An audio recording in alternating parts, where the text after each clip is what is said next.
one of the world's greatest and best known aerobatic teams are the Red Arrows.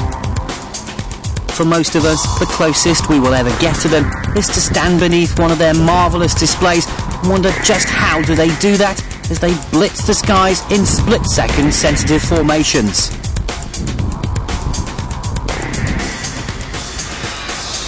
But on occasion, a very select few get to experience what it's really like to be inverted and amongst the clouds.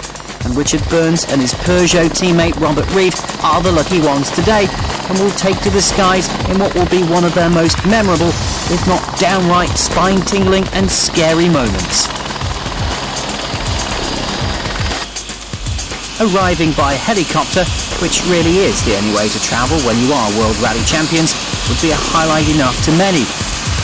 But it's not just a case of leaping straight out into the two-seater Hawk cockpit. There's a briefing to attend first, then you're suited and booted in clothing that's designed to keep you alive whilst your body is shaken and stirred by the fiercest of forces. If your heart wasn't beating twice its normal speed before, it certainly would be heading that way by now. It's an opportunity that not many people get, and it's, I don't know, it was a funny feeling this morning because it's anticipation of the unknown, so it's always good to do things that you've never done before. Breakneck speeds and flashes of potential disaster are a way of life for any serious rally driver. Life on the limit and searching for that next ultimate high is what men like Richard Burns live for. But how does he feel about the experience that he's about to endure? And endure is very much the right word. I went in a tornado a couple of years ago with the RAF, and that was obviously I would say the most sort of boyhood type thing, boyish thing that I'd done. This is another pinnacle without a doubt, because it doesn't really get any better than the Red Arrows. The one thing about being a celebrity, especially a high-speed one, is that fear is not something that you're perceived to have. Place your bets, please. Aerobatics is deep in the history of the RAF and serves both to instill prestige and aid recruitment as much as to train pilots. And these are the very best of pilots. These are men that are perceived as above average in their flying skills.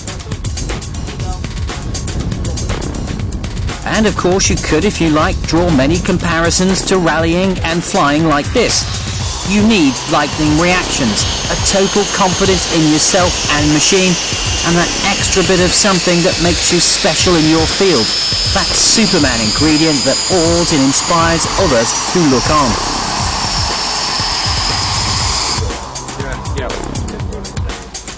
Whilst Burns and Reid do find themselves airborne on quite a few occasions whilst in pursuit of their latest rally challenge, it's not anything like what they're about to achieve. Not even in the Peugeot. And thankfully, it's not a too frequent occurrence that they find themselves ending up upside down.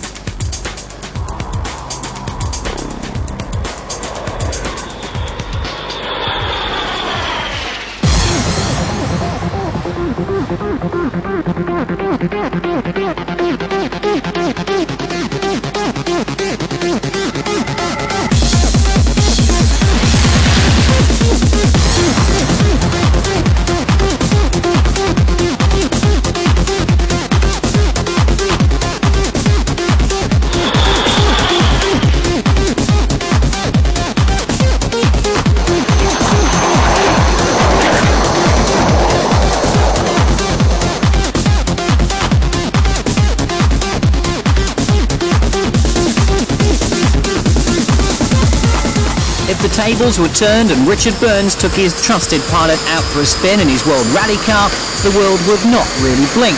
But when you are a world champion and climb out of one of these aircraft in which a pilot who knows no fear has tumbled your smalls better than the most technologically advanced washing machine and the world's press are waiting for your reaction, it's time to call upon that professional composure. The worst bit is not feeling very well. The best bit, I would say, is probably the loops that we pull right at the beginning, when it's like a constant 3.5 G, and literally the planes are 10 feet, 3 metres apart, the wing tips, and to be that close doing those manoeuvres is quite something. And what of Robert Reid? He is, of course, used to putting his life in another's hands, but at least for once he could sit back and enjoy the ride and not be the co-driver.